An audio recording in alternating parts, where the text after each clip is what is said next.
No big deal. You've said that, or you said yesterday, that the U.S. is taking away capabilities from the Houthis with each and every one of these strikes and making it harder for them to continue to propagate these attacks. Can you quantify that progress, describe that? I would leave it to the Pentagon to go through their battle damage assessment. After every strike, they'll do an assessment on how successful it was. They believe that they have had good effects on degrading some of these Houthi capabilities. But clearly, and the president alluded to this yesterday, they still have some offensive capability, and we're going to keep taking the actions we believe we need to take to defend ourselves. But I couldn't give you a percentage. That's really a better question for U.S. Central Command or for DOD to speak to. Come on, man! Yesterday, the U.S. has additional options available to take on the Houthis.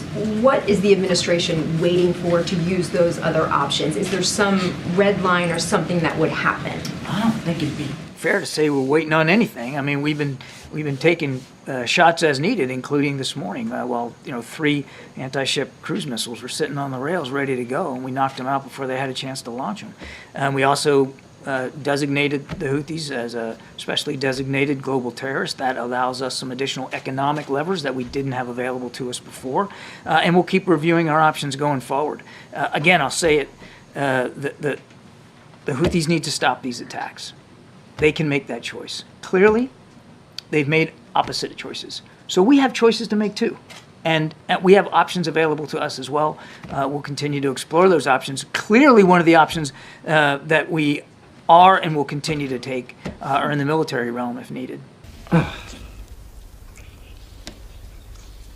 The minister's comments yesterday a factor in why this call took place today? Was that something that the U.S. decided they wanted the president to speak with him today about that? No, this was a call that we've been actually trying to land on the schedule for quite a bit of time here. So this was not, you shouldn't read into the fact that the call happened today as some sort of response to the prime minister's discussions or comments yesterday. And did they talk specifically about those comments yesterday, or it was a more general reiteration of the president's support for a two-state solution? Again, without getting more beyond the readout, I would just say that there was certainly on the agenda for both leaders was to talk about post-conflict Gaza, governance in Gaza, and of course a two-state solution. No. Tell me a bit more about what the president meant yesterday when he was asked by my colleague whether the strikes in Yemen are stopping the Houthis, and the president said no. I think if you just look at what happened yesterday, it's pretty self-evident. They continue to have offensive capability, and they continue to be willing to use it. We also have plenty of defensive capability available to us, and we continue to use it as well. And John, am I correct to understand that the president believes there is wiggle room in the prime minister's position in opposing Palestinian statehood?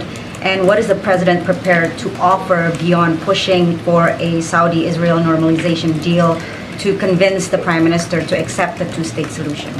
The prime minister should speak to his own headspace when it comes to that. And of course, he's talked publicly about a two-state solution. All I can do is say what I've said before. The president still believes in the promise and possibility of that. He believes it's going to take hard work and leadership. He's willing to put his shoulder to the wheel for that eventual outcome. At the same time, we've got to make sure that they have what they need to defend themselves, and we get humanitarian assistance in. And I'm sorry, your second question was? Yeah, what is he prepared to offer, whether it's a carrot or a stick in terms of trying to persuade the prime minister to go in line with U.S. policy?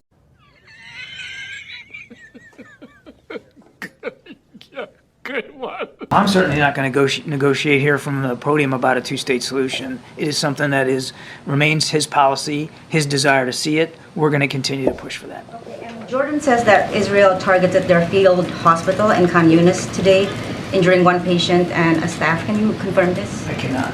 And one more. Does the administration believe that the Houthis will stop their attacks if there is a ceasefire in Gaza, and does that play a factor into the calculus of pushing? I think you got to take anything the Houthis say with a big grain of salt. We're not taking what they say to the bank, and this idea that this is somehow about Gaza just doesn't square with the facts. and that most of the ships that they're going after have nothing to do with Israel. So we're not taking anything at face value. They need to stop these attacks. We've got capabilities available to us to use it if we have to. Just to clarify, what's happening in the Red Sea, the attacks from the Houthis, does not play a factor into the calculus of whether or not you're pushing Israel for a ceasefire? No. Oh, right.